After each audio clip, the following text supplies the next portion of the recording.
Chapter 18 of the Quran, the cave. This is a very important chapter to actually understand the psychology of atheism, especially in the light of the new atheist movement. I'm just going to read out a few passages and explain how they're related. So, this is in relation to the story of the two gardeners. Give them, O Prophet, an example of the two men. To the disbelieving one, we gave two gardens of grapevines, which we surrounded with palm trees and placed various crops in between. Each garden yielded all its produce, never failing short, and we caused a river to flow between them. And he had other resources as well. So he boasted to a poor companion of his, while conversing with him, I am greater than you in wealth and superior in manpower. And he entered his property while he was wronging his soul, saying, I do not think this will ever perish, nor do I think that hour will ever come. And if in fact I am returned to my Lord, I will definitely get a far better outcome than all of this. What's interesting here is that he seems to have certainty, and the certainty is coming from the fact that, he has great produce and the produce doesn't fail, and it causes him to be arrogant and boastful and basically compete with his friend and say to him that, I'm better than you. His believing companion replied, while conversing with him, do you disbelieve in the one who created you from dust, then developed you from a sperm drop, then formed you into a man? But as for me, he is my Lord. He is God, my Lord, and I will never associate anyone with my Lord in worship. If only you had said upon entering your property, this is what God has willed, there is no power except with God. Even though you see me inferior to you in wealth and offspring, perhaps my Lord will grant me something better than your garden, and send down upon your garden a thunderbolt from the sky, turning it into a barren waste, or its water may sink into the earth, and then you will never be able to seek it out. And so all his produce was totally ruined.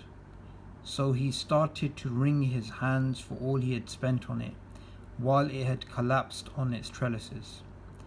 He cried, Alas, I wish I had never associated anyone with my Lord in worship.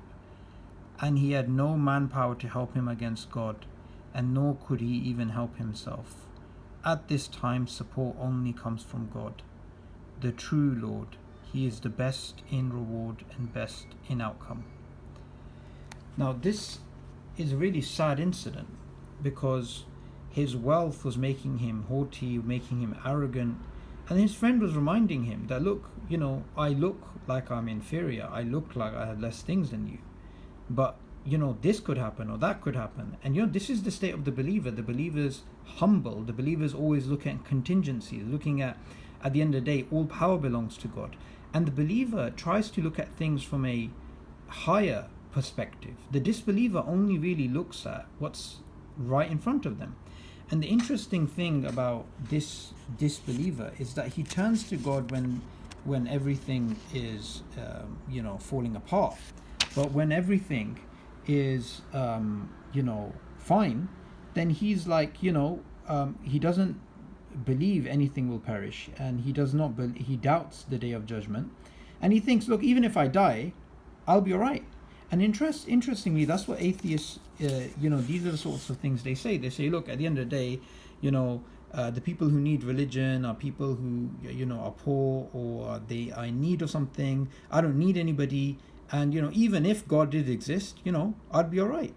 And they do have this mindset. I mean, I was speaking to an atheist just a few weeks ago, and he had this idea that even if there was a God, he'd be all right. As if, his disbelief is not going to count for anything. Anyway, it ends with this really, I want to end the video with this really powerful passage of the Quran. And give them a parable of this worldly life. It is like plants of the earth thriving when sustained by the rain we send down from the sky, then soon turn into chaff scattered by the wind. And God is fully capable of doing all things. Wealth and children are the adornment of this worldly life, but the everlasting good deeds are far better with your Lord in reward and in hope. Now we're going into the month of, we're in August and then September, October, so it's autumn, right? And all around us we can see trees, leaves, plants slowly withering away, slowly dying. And this is a really powerful reminder in the Quran that ultimately life is going to come to an end. Ultimately, there is going to be a hereafter, and everything hits its zenith, and afterwards it goes down.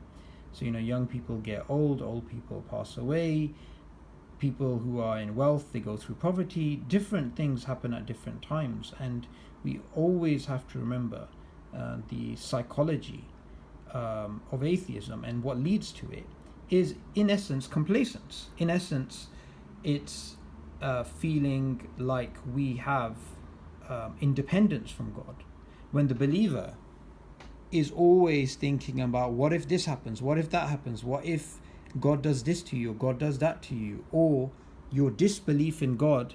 God loosens his not loosens, but God releases a whole bunch of blessings for you, and then you keep increasing in your haughtiness and your arrogance, and finally, God grabs you. God basically punishes you.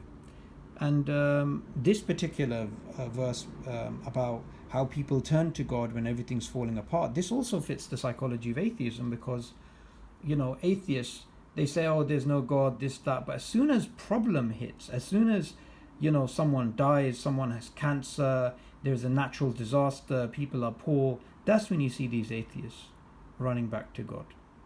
Anyway, just wanted to share that with you. Just a few thoughts about the psychology of atheism and how to protect ourselves from this way of thinking.